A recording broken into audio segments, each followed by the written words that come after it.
Welcome friends, প্রত্যেককে স্বাগত আমাদের ইউটিউব চ্যানেলে। যে সমস্ত ভিউয়ার্সরা প্রথমবার চ্যানেলটি দেখছেন তারা অবশ্যই চ্যানেলকে সাবস্ক্রাইব করে দেবেন এবং চ্যানেলের পাশে থেকে বেল আইকনটি প্রেস করবেন যাতে এই ধরনের খবরাখবর সবচেয়ে আগে সবচেয়ে দ্রুত আপনাদের কাছে পৌঁছে যায়।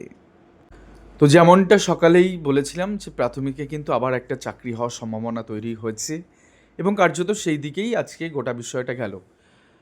ক্যালকাটা হাইকোর্টের কোর্ট নাম্বার 14, যেখানে বিভাস পট্টনায়ক স্যার রয়েছেন, এবং সেখানেই আজকে একটি মামলা ওঠে যেখানে লাস্ট রিক্রুটমেন্ট হয়েছে 11,765 রিক্রুটমেন্টে। সেখানে আপনারা জানেন যে কীভাবে ডামাডল হয়েছে এবং তারপরে 20/22 সুপ্রিম কোর্টের অর্ডার থেকে 1982 জনের একটি মেধা তালিকা প্রকাশিত হয় এবং সেখানে কিন্তু তারা চাকরি পায়। কিন্তু প্রশ্নটা হচ্ছে, এই জায়গায় একজন প্রার্থী তিনি তার ডিএলএডের নাম্বার, মানে যেখানে 1400-র মধ্যে 1100 সামথিং নাম্বার পাওয়ার কথা, যেখানে প্রায় 12 পয়েন্ট সামথিং একটা নাম্বার দাঁড়াচ্ছিল, সেখানে তিনি ভুলবশত তিনি 2020 নাম্বার এরকম কিছু একটা দিয়ে দিয়েছেন ফুল মার্কসের জায়গায়।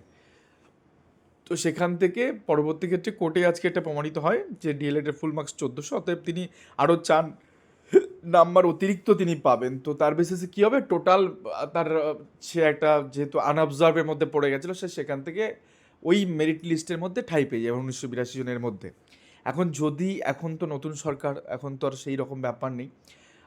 কোর্ট যে অর্ডারটা করেছে যে 4 সপ্তাহের মধ্যে একে মানে রিভেরিফিকেশন করে গোটা বিষয়টা ডিসপোজ অফ করে দিয়েছে মামলাটা, অর্থাৎ ভেরিফিকেশন করে তার একটা যে মেরিট লিস্ট যেখানে তার থাকার কথা সেখানে সে থাকবে এবং অ্যাডিশনাল একটা তালিকা হয়তো বেরোবে।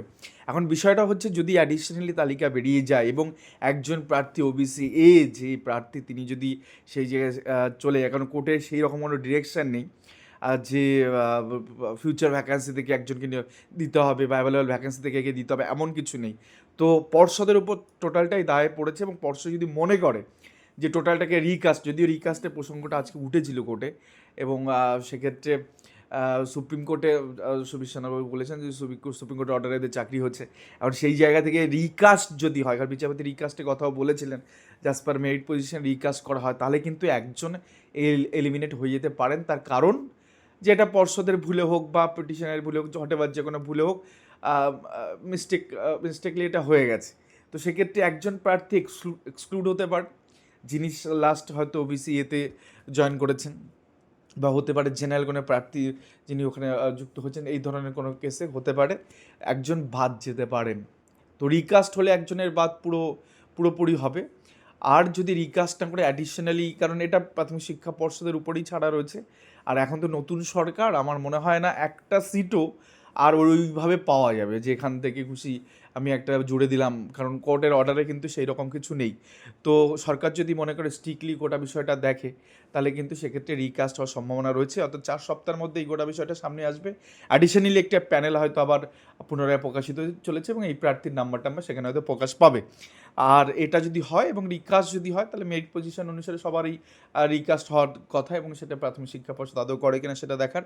তবে একটা পরিবর্তন লক্ষ্য করা যাচ্ছে, এবং শুধু আনঅবজার্ভদের লিস্টেও একটা পরিবর্তন, সেখান থেকে উঠে গেলে ওখানেও সিরিয়াল নাম্বার চেঞ্জ হবে, কে কোথায় আছে পজিশন, মেরিট পজিশন সেখানে চেঞ্জ হবে, আবার মেরিট পজিশন 1982-তে চেঞ্জ হবে। তো একটা অস্থির পরিস্থিতি তৈরি হয়ে গেল, এবং এই বিষয়টা আজকে তো কোর্ট মোটামুটি এটা মেনেই নিল এবং 4 সপ্তাহের মধ্যে অর্ডার কমপ্লাই করার জন্য প্রাথমিক শিক্ষা পর্ষদকে নির্দেশও দিয়ে দিল যে এর মেরিট পজিশন হিসেবে তাকে ভেরিফিকেশন করে তার জায়গায় তাকে দিতে হবে। তো সেই জায়গা থেকে একজনের চাকরি যেমন হচ্ছে, তেমনি আর একজনের চাকরি কিন্তু অনেকটা ডেঞ্জার জোনে চলে গেল। এখন প্রাথমিক শিক্ষা পর্ষদ তাদের উপরে যাবে, আপনারা জানেন 2 বছর না হলে কনফার্মেশন হয় না, এটা সদ্য জয়েন করেছে।